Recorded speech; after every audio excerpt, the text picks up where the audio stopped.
Hey, good Tuesday morning. Well, I can't believe it, but Bill again? Oh my goodness. I'm just gonna honestly keep this short, like I said, because my daughter's on a winter break. So this was an unexpected video. I was planning on doing something totally different, but then I saw this. And I'm going to keep this short and let you guys watch because I haven't even watched the entire thing myself. So let's listen very closely here at the beginning. Bill at the Munich Security Conference. We'll look into that company, Bayer Richen Hoff Munich, a bit later. Let's get going.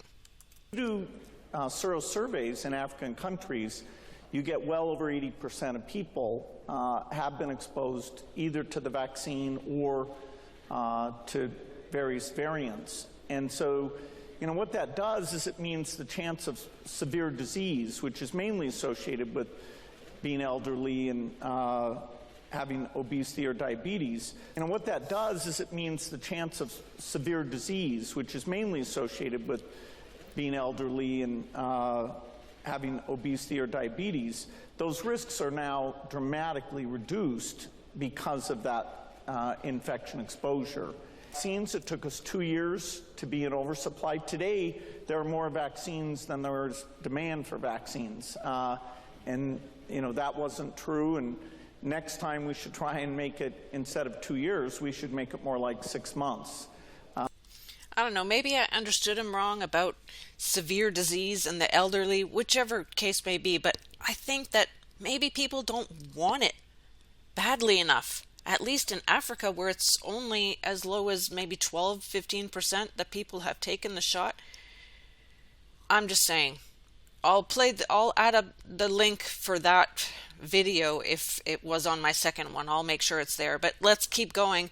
Let's listen to the question this lady has, because you really need to hear this. And the potential for another pandemic. Are we going to see another pandemic before we are able to beat this one?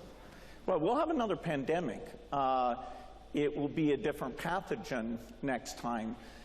We'll have some rebound. This pathogen, we don't have a tool to do eradication. We'd like to have a new generation of vaccines that would be suitable. I mean, ideally, we'd get rid of families of respiratory viruses, including the flu family and the coronavirus family. And I do think in the next decade we can come up with an eradication vaccine. That's an aspiration, not a guarantee, but we should put R&D dollars into that. There's already a lot of work that's been done on a universal flu vaccine, and the data on that looks very promising.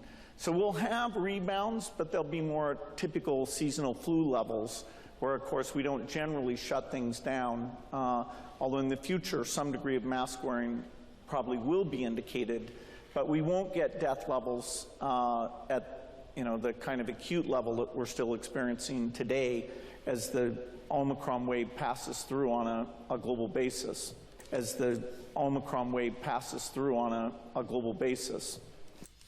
Maybe perhaps he was meaning something like what Mr. Slowy was talking about, where they have some kind of control. I don't know. Maybe it was already in that first couple scoops, and they're getting closer to a universal thing. I can't say the words, but yeah, anyway. That Omicron wave has almost passed us by. Yeah, unbelievable. But let's get back to this part you have to hear. Because at that moment he says the Omicron wave has almost passed through. Really, thanks. Thanks for letting us know and keeping us informed. I'm just saying, you should be having your little rotary hat on. But anyway, we already realize all those variants, and we understand the boosters, and you really better keep up, or you can't play the game with them, right? We understand that. But let's just keep going and listen to this one as well.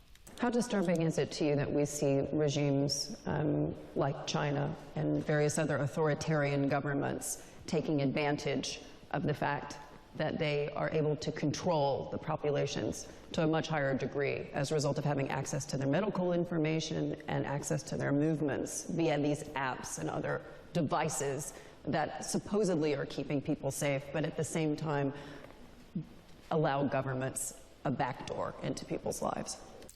You need to go back and listen to this yourself. You really do. And slow it down, because all I could say is, wait a minute, she said regimes? Right. Regimes like China? Or does she mean regimes like what are going on all around the world right now? Stay at home with all the devices, even here in Finland, traced together. Yeah, they're tracking and tracing. I did a video on it long time ago. They wanted everyone to sign up, and 80% probably did. Just like 80% already took that jab. I mean, maybe I'm dreaming. Maybe. I don't know. But let's listen to a part of her response then.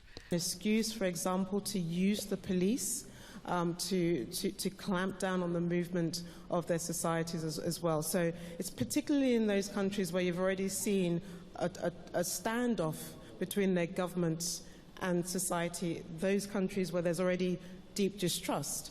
But these aren't just countries where that are conflict-ridden. This is countries where the governance structures of those countries were already weak, were already fragile, and there was already contestation between governments and their society as well.